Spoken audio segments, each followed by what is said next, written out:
भगवद गीता अध्याय 12। दोस्तों, मंदिर में जाकर के आप ईश्वर की उपासना कर सकते हैं या चाहें तो अपने काम को करते हुए भी कृष्ण को मन में रख सकते हैं।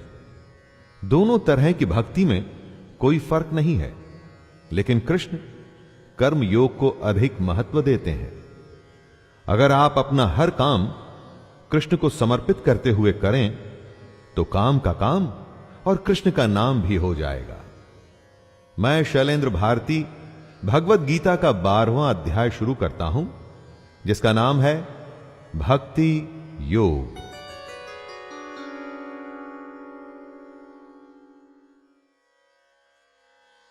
अर्जुन उवाच एवं सततयुक्ता ये भक्तास्त्वां पर्युपासते ये चाप्यक्षरमव्यक्तं तेषां के योगवित्तमः। इस श्लोक में अर्जुन एक ऐसा प्रश्न पूछ रहे हैं जिसके बारे में हम सब सोचते हैं। कुछ प्रेमी भक्तजन तो निरंतर कृष्ण के भजन और ध्यान में लगे रहकर उनकी पूजा करते हैं, लेकिन कुछ दूसरे भी भक्त होते हैं जो केवल अविनाशी सच्चिदानंद घन निराकार ब्रह्म को ही भजते हैं। तो इन दोनों प्रकार के भक्तों में अति उत्तम कौन है? दोस्तों, जिस कृष्ण के रूप को हम जानते हैं वो सगुण है। एक होता है ब्रह्म, जिसका अंश हम सब में है। उस निराकार परमात्मा को निर्गुण कहते हैं। ऐसे दो अलग अलग तरीके से भजने वालों में कृष्ण को ज्यादा मान्य कौन है? श्री भगवानुवाच मय्यावेश्य मनो ये मां नित्ययुक्ता उपासते श्रद्धया परयोपेतास्ते मे युक्ततमा मताः। श्री भगवान बोले, जो लोग मुझ में मन को लगा के निरंतर मेरे भजन में लगे रहते हैं, ऐसे भक्तजन श्रद्धा से युक्त मेरे सगुण रूप को भजते हैं। वे मुझको उत्तम योगी मान्य हैं। बंसी बजैया रास रचैया ये कृष्ण का सगुण रूप है। सगुण रूप मतलब जहां पर एक आकार है, एक अस्तित्व है, एक पहचान है, जिसका कि उसके गुणों के माध्यम से आप किसी को उदाहरण दे सकते हैं। और निर्गुण रूप में कोई आकार नहीं, कोई अस्तित्व नहीं, बस एक परम तत्व होता है। कृष्ण कहते हैं कि उनके सगुण रूप को पूजने वाले योगी उन्हें बहुत पसंद हैं।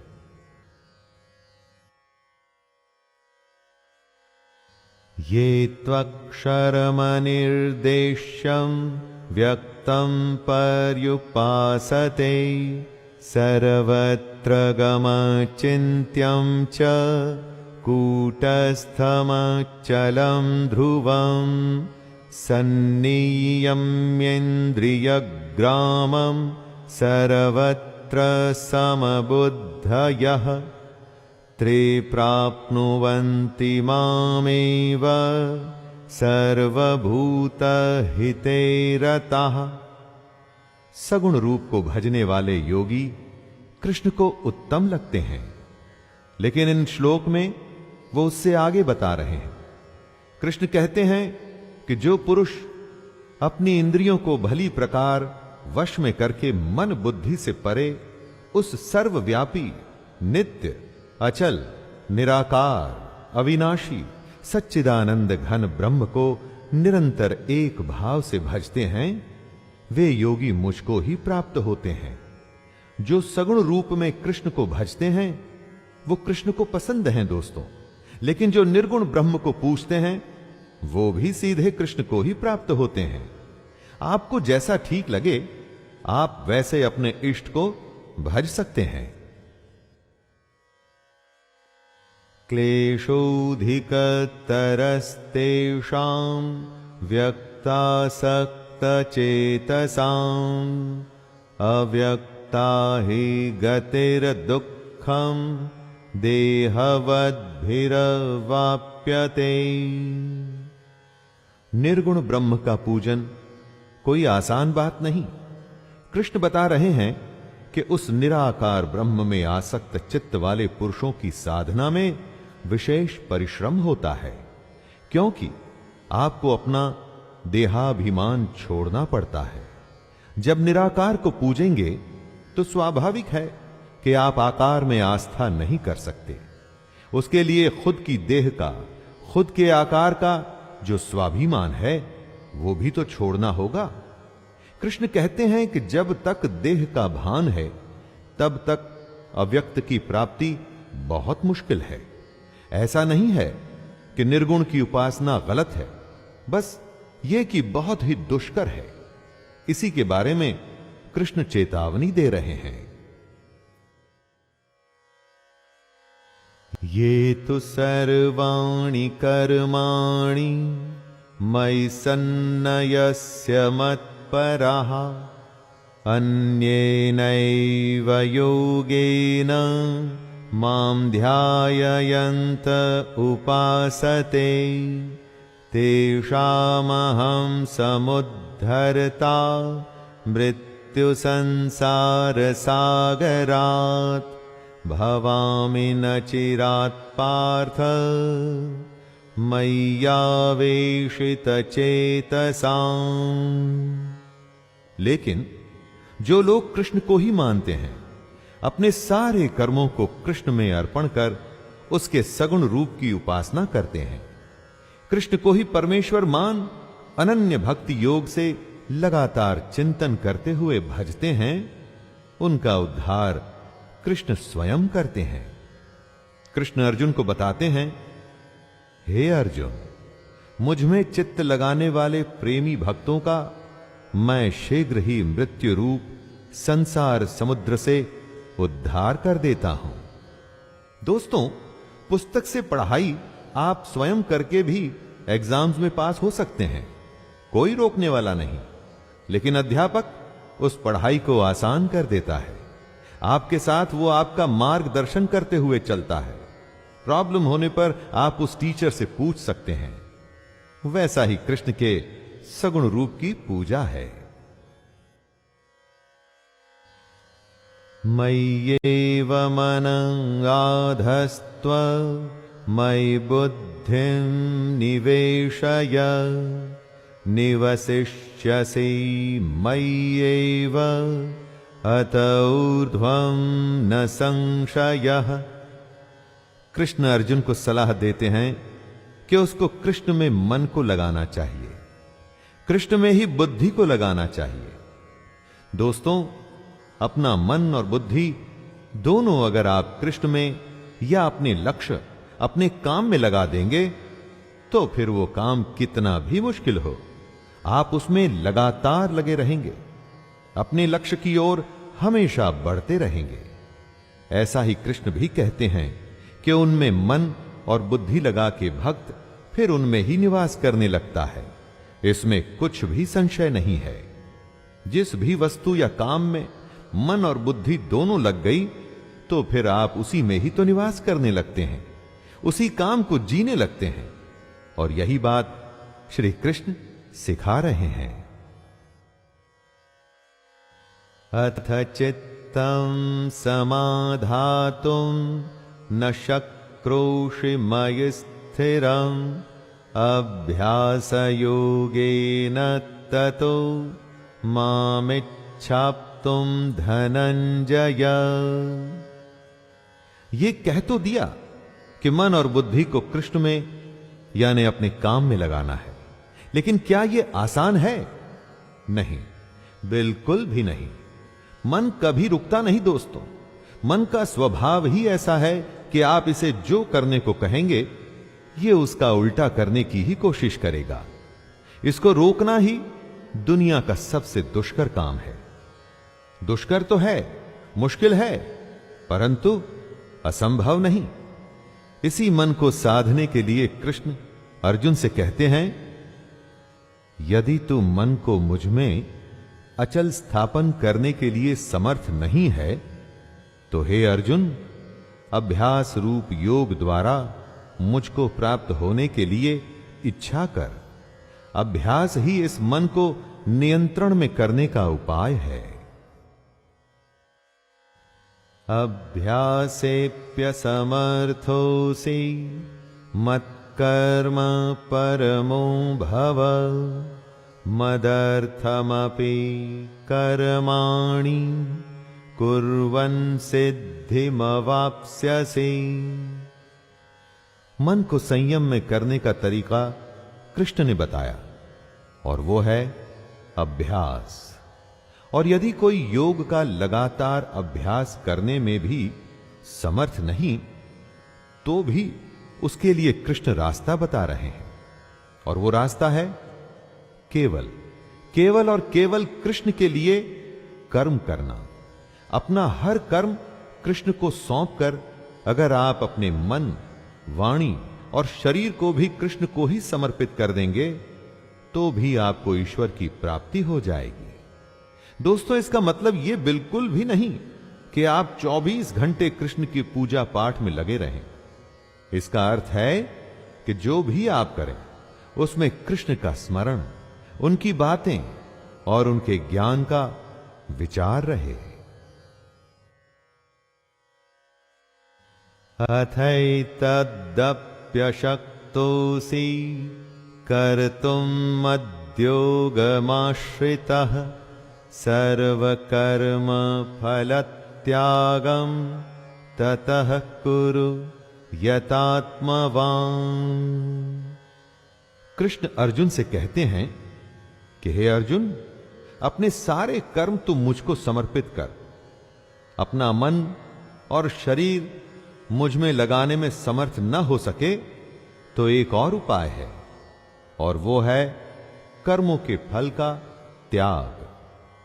कर्म करते हुए लाभ हानि का न सोच, फायदे नुकसान की चिंता न करते हुए अगर अपनी मन और बुद्धि पर विजय पा लेता है, तो इस उपाय से तो मुझे प्राप्त कर सकता है। दोस्तों, सोचिए, अगर आपने अपने कर्म के लाभ और हानि के बारे में नहीं सोचा, तो मन में कभी बुरे विचार आ ही नहीं सकेंगे, क्योंकि मन में गलत विचारों का आगमन ही लालच यानी कि लोभ से होता है।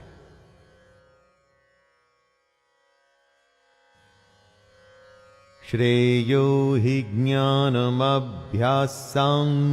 ज्ञानाध्यानं विशिष्यते ध्यानात् कर्मफलत्यागस्त्यागाच्छान्तिरनन्तरम्। कृष्ण कहते हैं कि मर्म को न जानकर किए हुए अभ्यास से ज्ञान श्रेष्ठ है। यानी कि अगर आप जानते ही नहीं कि आप अभ्यास क्यों कर रहे हैं, तो उस अभ्यास का क्या फायदा? उस अभ्यास से आप क्या पाएंगे?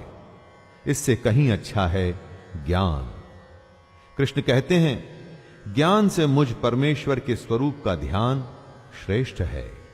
अभ्यास से श्रेष्ठ है ज्ञान, और ज्ञान से भी बड़ा है ध्यान, यानी कि मेडिटेशन। दोस्तों, और एक चीज ऐसी भी है जो ध्यान से इन सबसे बड़ी है, और वो है कर्मों के फल का त्याग।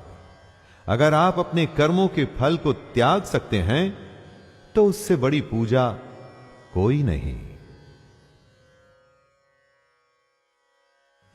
अर्जुन उवाच अद्वेष्टा सर्वभूतानां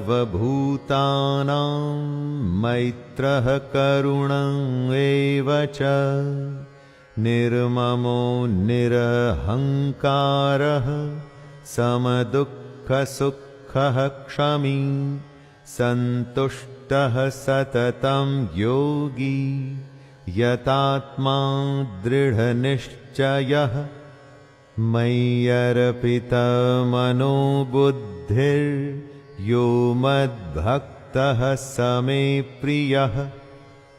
जो पुरुष हर तरह के द्वेष भाव से रहित है, जो किसी से जलन नहीं रखता, जिसमें स्वार्थ नहीं, जो सबसे प्रेम करता है, जो दयालु तो है लेकिन जिसमें ममता नहीं, वो पुरुष जो अहंकार से रहित है, सुख और दुख को एक जैसा देखता है, क्षमावान है, अर्थात अपराध करने वालों को भी अभय देता है, और जो योगी निरंतर संतुष्ट है, मन इंद्रियों सहित शरीर को वश में किए हुए है और मुझ में दृढ़ निश्चय वाला है, वह मुझ में अर्पण किए हुए मन बुद्धि वाला मेरा भक्त मुझको अति प्रिय है।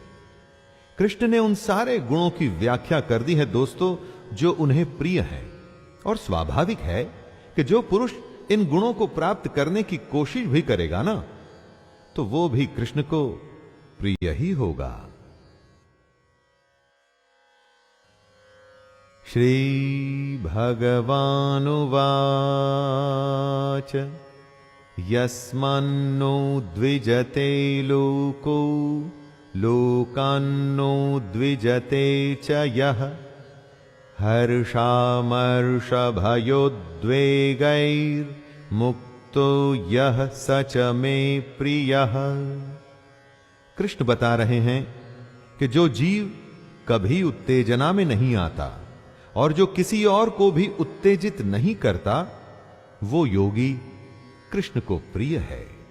वो योगी जिसको दूसरे की उन्नति देख के जलन नहीं होती, जो सुख और दुख को एक जैसा देखता है, जो भय और उद्वेग यानी फियर एंड एक्साइटमेंट से रहित है दोस्तों, वो भक्त कृष्ण को अति प्रिय है।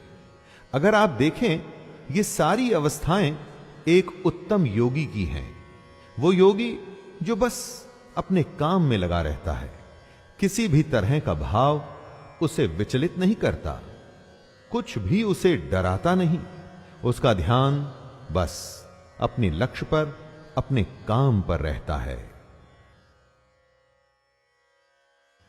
अनपेक्षः शुचिर्दक्ष उदासीनो गतव्यथः सर्वारंभ परित्यागी यो मद्भक्तः स मे प्रियः। कृष्ण कहते हैं कि योगी को आकांक्षा से रहित होना चाहिए। दोस्तों, आकांक्षा यानी कि एम्बिशन, एम्बिशन से ही सारे बुरे भाव पैदा होते हैं। एक तरह से ये ही सारी बुराइयों की जड़ है। लेकिन आपका सवाल हो सकता है कि बिना एम्बिशन के तो आप जीवन में कहीं पहुंच ही नहीं पाएंगे। वो निर्भर करता है कि आपकी आकांक्षा आखिर है क्या। अगर आप अपने कर्म और कर्तव्य को सबसे अच्छा करना चाहते हैं और वो ही आपकी आकांक्षा है, तो उसमें कुछ गलत नहीं। लेकिन अगर आपकी आकांक्षा है धन, दौलत या सांसारिक भोग, तो वो ठीक नहीं, और ये बात कृष्ण को प्रिय भी नहीं। यो न ह्यष्यति न द्वेष्टि न शोचति न कांक्षति शुभाशुभ परित्यागी भक्तिमान्यः स मे प्रियः समः शत्रौ च मित्रे च तथा मानापमानयोः शीतोष्ण सुख दुःखेषु समः संग विवर्जितः। जो जरूरत से ज्यादा हर्षित नहीं होता, वो कृष्ण को प्रिय है। जरूरत से ज्यादा खुशी आने वाले जरूरत से ज्यादा दुख की निशानी होती है दोस्तों। सुख दुख भी दिन रात की तरह है, एक के बिना दूसरे का होना संभव ही नहीं। इसीलिए योगी सुख और दुख दोनों को एक सा समझता है। वो योगी जो न द्वेष करता है, न शोक करता है, न कामना करता है, तथा जो शुभ और अशुभ संपूर्ण कर्मों का त्यागी है, वह भक्ति युक्त पुरुष कृष्ण को प्रिय है। जो शत्रु और मित्र में और मान और अपमान में एक जैसा है तथा सर्दी, गर्मी और सुख दुखादि द्वंद्वों में सम है और आसक्ति से रहित है, वही कृष्ण को प्रिय है। योगी तटस्थ होता है दोस्तों, बाकी लोगों की तरह शोक कामना उसे परेशान नहीं करती। वो बस अपने कर्म में नियत रहता है। तुल्य निंदास्तुतिर्मौनी संतुष्टो येन केनचित् अनिकेतः स्थिरमतिर्भक्तिमान मे प्रियो नरः। जब आपकी तारीफ होती है तो मन कैसे खुशी से भर जाता है, पांव जमीन पर नहीं पड़ते। और वहीं अगर हमारी निंदा हो तो कितना बुरा लगता है। पहले शर्म आती है, फिर क्रोध होता है। लेकिन जो योगी होता है वो निंदा और स्तुति को एक समान समझने वाला होता है। वो मननशील होता है, यानी कि मनन करता है, सोचता है। शरीर का निर्वाह कैसे भी हो, 56 भोग यानी कि फाइन डाइनिंग हो या सादा दाल भात हो, वो दोनों में संतुष्ट रहता है दोस्तों। योगी में न ममता होती है और ना ही आसक्ति, इसीलिए वो स्थिर बुद्धि होता है और कृष्ण को प्रिय भी। ये तु धर्म्यामृतमिदं यथोक्तं पर्युपासते श्रद्धानां मत्परमां भक्तास्तेतीव मे प्रियाः। जो पुरुष, जो योगी श्रद्धा युक्त है वो कृष्ण को प्रिय है। लेकिन श्रद्धा किस में? श्रद्धा अपने कर्तव्य में, श्रद्धा अपने कर्म में, श्रद्धा कृष्ण के ज्ञान में, उसके स्वरूप में। जहां श्रद्धा होती है वहां शंका नहीं होती, क्योंकि जिस पर आप शक करते हैं उसे सम्मान के साथ स्वीकार कैसे करेंगे? जो नौकरी आपको पसंद नहीं ना दोस्तों, उसमें पूरे मन से आप कैसे काम करेंगे? जो रिश्ता आपको पसंद नहीं, उसको कैसे निभाएंगे? जीवन के हर अंग में अगर श्रद्धा हो तो सारे काम अच्छे से होते हैं। जैसे कृष्ण ने बताए वैसे ही होते हैं। जो है उसको सच्चे मन से श्रद्धा के साथ स्वीकार कर उसे और अच्छा करने की कोशिश करिए। जीवन अच्छा हो जाएगा और कृष्ण को भी आप पसंद आएंगे। दोस्तों, यह था 12वां अध्याय। इसमें कृष्ण ने योगी के गुण, उसके लक्षण और भक्ति करने के अलग अलग तरीकों के बारे में बताया। तरीका आप पर निर्भर करता है, कोई भी चुनिए, बस भक्ति सच्ची रखिएगा। तो आइए अध्याय 12 को यहीं विराम देता हूं और दूसरे अध्याय में फिर से आपसे मुलाकात होगी। तब तक के लिए अपने दोस्त शैलेंद्र भारती को आज्ञा दीजिए। जय श्री कृष्ण।